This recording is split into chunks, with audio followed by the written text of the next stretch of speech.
ଭଗବାନ ଆମର ପରମ ପୁରୁଷୋତ୍ତମ ଶ୍ରୀ ଜଗନ୍ନାଥ, ସିଏ ତାଙ୍କର ଯୋଉ ଦେହ ଖରାପ ହୁଏ ମଝିରେ 15 ଦିନ, ତାରି ବିଷୟରେ ଶୁଣୁଥିଲେ।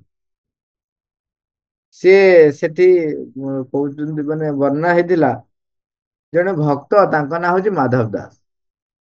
ସିଏ ଭକ୍ତ ସବୁବେଳେ ଜଗନ୍ନାଥଙ୍କ ସହିତ ତାଙ୍କର ସମ୍ପର୍କ, ଭାବ ସମ୍ପର୍କ ଏତେ ନିବିଡ଼ ଯେ ସେ ସବୁବେଳେ ତାଙ୍କ ସହିତ ଖେଳା ଖେଳି କରନ୍ତି, ତାଙ୍କର ଚାଲେ। ସବୁଦିନ ସନ୍ଧ୍ୟା ହେଇଗଲା ପରେ ସେ ତାଙ୍କର ଜଗନ୍ନାଥଙ୍କର ତାଙ୍କର ଖେଳା ଖେଳି ଚାଲେ, ଏସବୁ ଚାଲେ।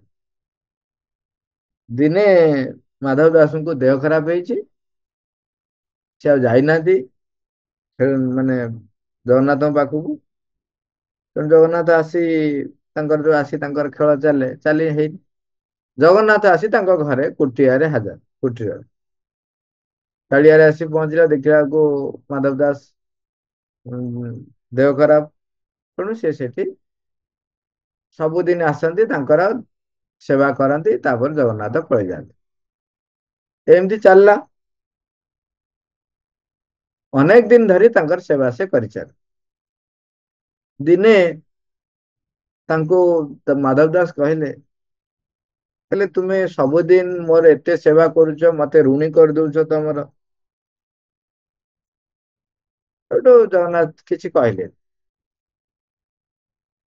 ଏମିତି ଅନେକ ଦିନ ସେବା କରିବା ପରେ ତାଙ୍କ ଦେହ ସୁସ୍ଥ ହେଇଗଲା। ସେଠୁ ମାଧବ ଦାସ ତାଙ୍କୁ ପଚାରିଲେ, ଯୋଉ ଦିନ ଇଏ କହିଥିଲେ ତାର କିଛି ଦିନ ପରେ ଜଗନ୍ନାଥ କଣ କଲେ, ତାଙ୍କୁ ଆଉଁସି ଦେଲେ, ସେ ଭଲ ହେଇଗଲେ। ସେଠୁ ମାଧବ ଦାସ ପଚାରୁଛନ୍ତି, ଆଉ ପ୍ରଭୁ, ଆପଣଙ୍କ ହାତରେ ସବୁ କିଛି ଅଛି, ଆପଣ ଏତେ ଦିନ ଧରି ମୋର ସେବା କରି କରି କରି କରି କରି କରି ଆଜି ମୋ ଦେହଟିକୁ ଭଲ କରିଦେଲେ। ଆପଣ ଯଦି ଚାହିଁଥାନ୍ତେ, ପ୍ରଥମ ଦିନରୁ ମୋ ଦେହଟି ଯଦି ଭଲ କରିଦେଇଥାନ୍ତେ, ତାହେଲେ ଆପଣଙ୍କୁ ଏତେ ପରିଶ୍ରମ କରି ସବୁଦିନ ମତେ ସେବା କରିବାକୁ ପଡିନଥାନ୍ତା। ଆଉ ମତେ ସବୁଦିନ ଭାରି କଷ୍ଟ ହଉଥାଏ ଯେ ଆପଣ ମତେ ସେବା କରୁଛନ୍ତି।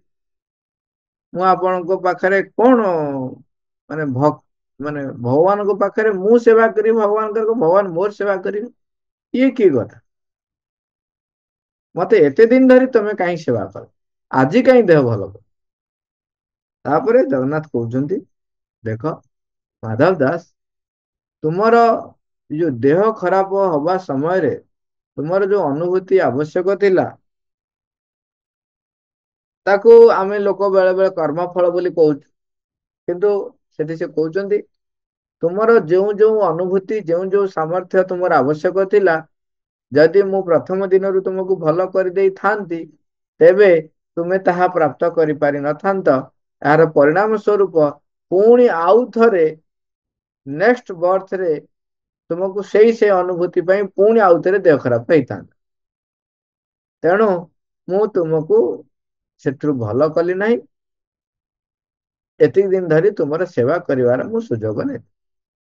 ବର୍ତ୍ତମାନ ତଥାପି ବି ତୁମର ଆହୁରି 15 ଦିନର ଯୋଉ ଅସୁସ୍ଥତା ଥିବ, ଭୋଗିବାର ଥିଲା, ତାହା ମୁଁ ମୋ ଦେହକୁ ନେଇଯାଉଛି, ଏବଂ ତୁମେ ଏଥିରୁ ମୁକ୍ତ। ଏବଂ ତା ପରଦିନ ଠାରୁ ଦେଖିଲା ବେଳକୁ ଜଗନ୍ନାଥଙ୍କୁ ଜୋରରେ ଜର। ତାପରେ ସେ ଅଣସର ଘରକୁ ଗଲେ, ଯୋଉ ଔଷଧ ଖାଆନ୍ତି, ସେଇ ଦିନ ଠାରୁ ପ୍ରତ୍ୟେକ ପ୍ରତ୍ୟେକ ବର୍ଷ ସେଇ ସମୟରେ ଜଗନ୍ନାଥ ସେ ଜର ଟାକୁ ଭୋଗୁଛନ୍ତି, ଏବଂ ତାଙ୍କ ଦେହ ଖରାପ ହଉଛି, ତାଙ୍କୁ ପଥି ଦିଆ ହଉଛି, ଚାଲୁଛି। ମାଧବ ଦାସ ସେଦିନ ଯୋଉ ଦିନ ଜଗନ୍ନାଥଙ୍କ ପାଖରେ ଯେତେ ଜର ହେଲା, ବହୁତ ବ୍ୟସ୍ତ, କହିଲେ ପ୍ରଭୁ, ତୁମେ ସତରେ ପତିତ ପାବନ ଯାହା କୁହନ୍ତି, ତୁମେ ହଉଛ ଲୋକଙ୍କର, ତୁମେ ଜଗତର ନାଥ। କାହିଁକି ନା ମୋର ଯୋଉ ଅସୁସ୍ଥତାକୁ ତୁମେ ତୁମ ଦେହକୁ ନେଇଗଲ, ଏବଂ ତୁମେ ଏବେ ବି ଜରରେ ପୀଡିତ ହେଇ ରହିଲ।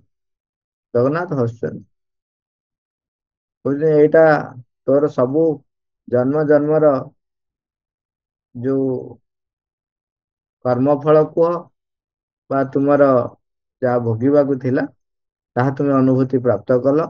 ଆଉ ଯାହା କିଛି ରହିଯାଇଥାନ୍ତା ତାକୁ ମୁଁ ନେଇଗଲି।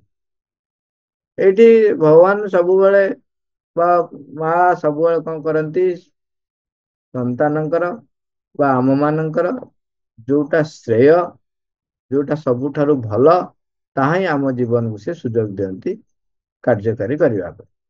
ଆମେ ଯେତେ ଶୀଘ୍ର ପ୍ରସ୍ତୁତ ହେଇଯିବା ତାଙ୍କର ଯନ୍ତ୍ର ହେବା ପାଇଁ, ତାହେଲେ ସେତେ ଶୀଘ୍ର ବାଧା ଅସୁବିଧା ଆମ ଜୀବନର ଆଉ ବିରୋଧ ସୃଷ୍ଟି କରିବ ନାହିଁ। ଆମର ସେଗୁଡାକ ସହାୟକ ହେବେ ଏବଂ ଆମକୁ ପ୍ରସ୍ତୁତ କରିବେ ଅତି ମାନସ ରୂପାନ୍ତର ପଥରେ ଆମର ମନ ପ୍ରାଣ ଶରୀର କିପରି ନିଜକୁ ପ୍ରସ୍ତୁତ କରି ରଖିବ ସବୁ ସମୟ ପାଇଁ। Thank you all, ବରାबर।